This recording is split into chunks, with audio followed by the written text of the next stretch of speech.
Hi everybody, this is Angelo Quinones, and I'm very happy to bring you this study, and this study is entitled, Greek and its Fruits. Greek and its Fruits. Now, whatever translation you may have, I don't care if it's in the German language, Russian, Spanish, English, Italian, French, whatever it is, if it's not the biblical languages, meaning Greek and Hebrew, all right, it is not the standard. The standards are the original autographs written up by Matthion, Markon, Lucan, Ioannin, and so on, Matthew, Mark, Luke, and John. And those are the standards. Since we don't have the original autographs anymore, the standards became the copies of manuscripts that we have of the Hebrew and the Greek, So, with that in mind, it's very important to know the Greek language. Now, I'm doing a set of series, going up against the Watchtower Society's doctrine, Kingdom Hall. And I just want to tell you that it's very important to know the Greek language, because if you know the Greek, first of all, you're not going to be easily fooled or tricked or deceived, And number two, it's just going to be good for your edification and your self-edification, and your witnessing skills would improve in the spirit much more. Anyway, we can't talk a lot, so let's get to it. Now, I'm going to use as a textbook Julius R. Mante's, professor, by the way, Professor Julius R. Mante's book, and he wrote it with Professor Dana, This is a 1955 book entitled, quote, A Manual Grammar of the Greek New Testament. Now, amazingly enough, you can still get this on Amazon.com, I really exhort you to get a copy of it, and here we go. Now, I'm going to skip the introductions. The introductions are amazingly enough, For about 20 pages, they go on really honoring the people that made manual Greek grammars before them, So that's a wonderful thing just to behold, just to read. Now, we go to page 20, and I'm going to give you, now, I went through the trouble, to write to make a copy, in my Corel Video Studio, right? I made a copy of this page. Now, this is the Greek alphabet. Now, the Greek alphabet has 24 Greek letters, Now, let me give them to you, Now, what you see here is the first column are the names of the letters. The names of the letters, Now, the second column are the capitals, And the third column are small letters, and then I don't know if I wrote the fourth one, though, because I'm doing the digital recording audio, before doing anything visual. So I didn't see the sheet for a while, so I don't know if I have the uncials up there, but that's the fourth column. So let's read the alphabet,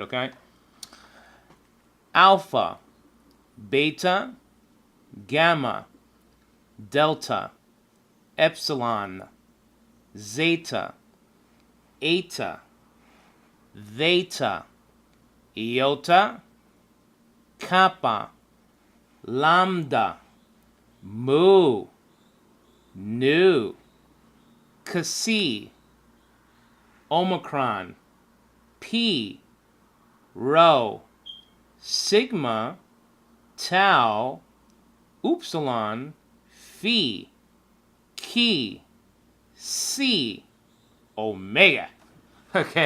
Now, by the way, this was section 23 in the book. Page 20 again.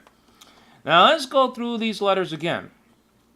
Alpha, beta, gamma, delta, epsilon, zeta, eta, theta, iota, kappa, lambda, mu, nu, Xi, omicron, pi, rho, sigma, tau, upsilon, phi, chi,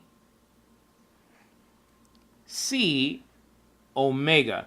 Now, I pronounced the omicron. You could pronounce it omicron as well, Now, let's check out some of these letters, All of these letters.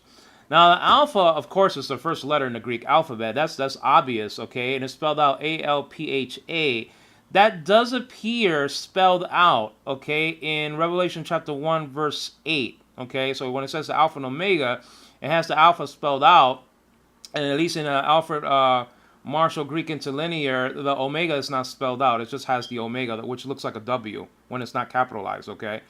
Now, let's check these things out. Now, the Alpha, okay, the Alpha, of course, is the first letter in the Greek alphabet. It's very important, okay, to know that. I mean, you have a lot of words that appear in the New Testament that have that Greek letter alpha, you know, like RK.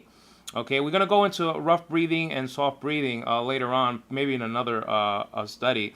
It's very important how to sound off these you know, these words and letters and names and stuff like that, you know, when you're looking at a manual.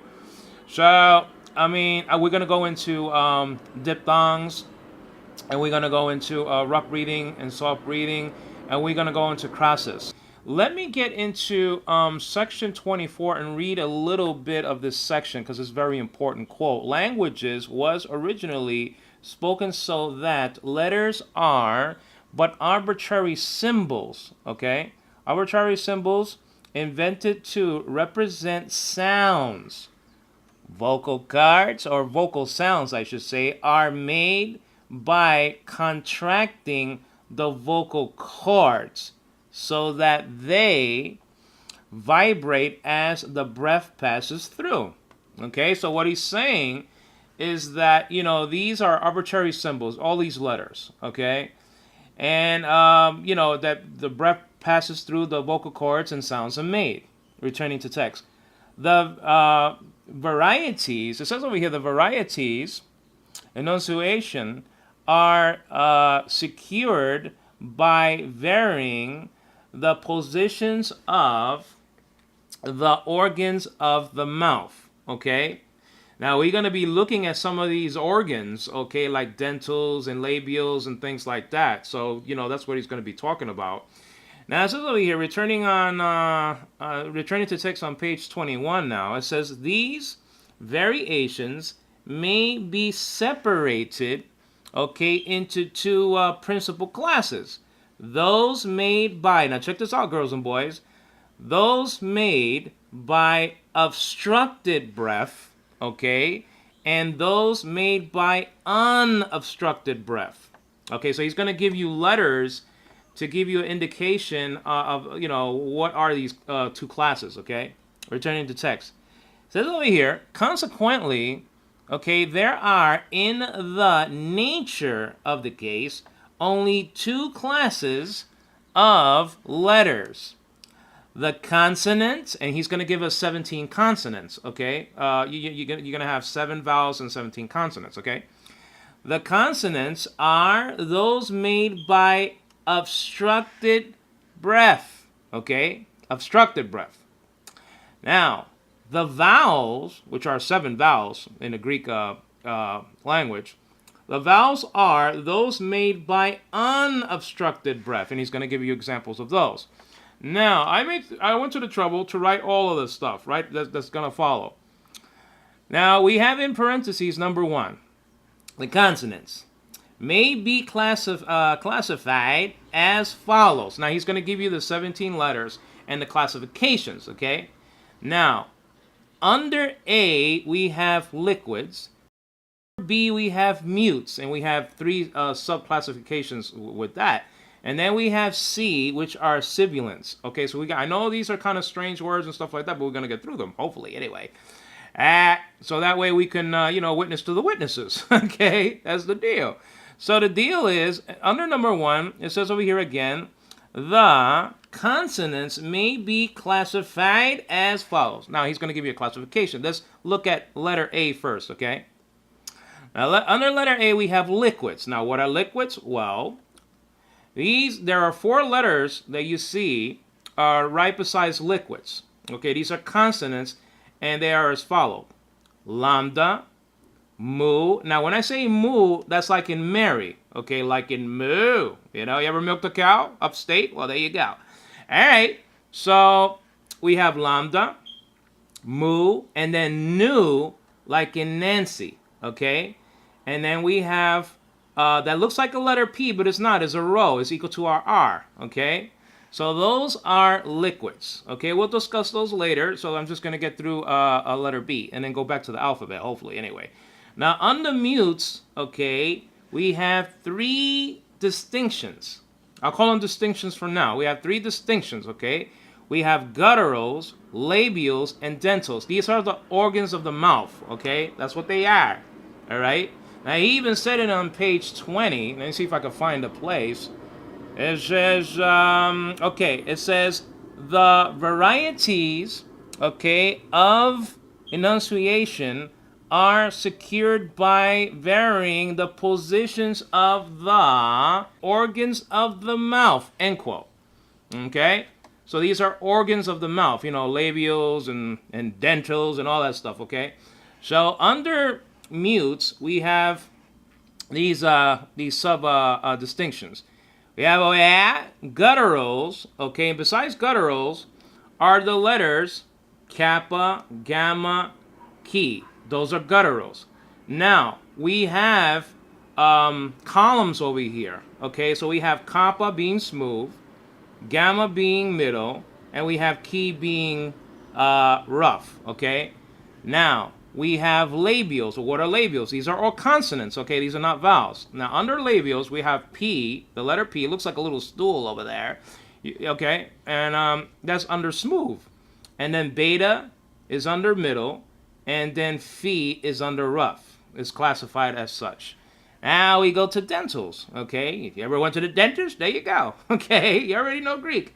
All right, so the dentals are as follows. You got tau, delta, theta, okay? Those are dentals, okay? And the, let me see over here. The tau is smooth, the delta is middle, and theta is rough, okay? Now, under C, we have sibilants, okay? Sibilants. Now, these letters are consonants, and these are sibilants, okay? Now, we have zeta, like in zoo, you know what I mean? So you got zeta. Then we have kasi, okay? Really say kasi like that, you know, but we have kasi. It looks like the both of them look like snakes over there. I don't know. And so anyway, the sigma is the third sibilant over here. And then that letter that looks like an anchor, that's a C. Okay, that's the second to last letter in the Greek alphabet, all right?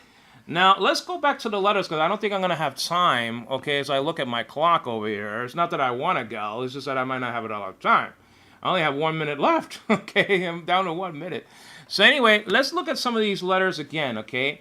Now, a lot of these letters are equal to our English letters, okay? We have alpha.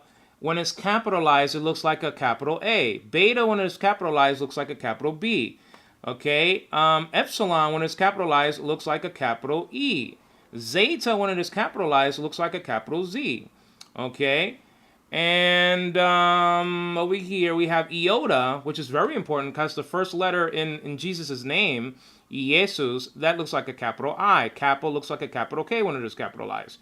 Mu and nu looks like a capital M and N, okay? Omicron looks like a capital O when it is capitalized. Okay, now be careful with the rho. That's equal to our R, and it looks like a P. That is not, doesn't function like a P. So if you're going to try to find a letter to the Romans, you're going to see that letter, okay? And the book of Ruth in Old Testament in the Greek Septuagint. The tau is also, it also looks like our English equivalent, and that's equal to the T. Okay, so you have some of those things over there. There are, you know, it's easy to read Greek because we already know some of these letters anyway. You know what I mean? They're the counterparts to the English.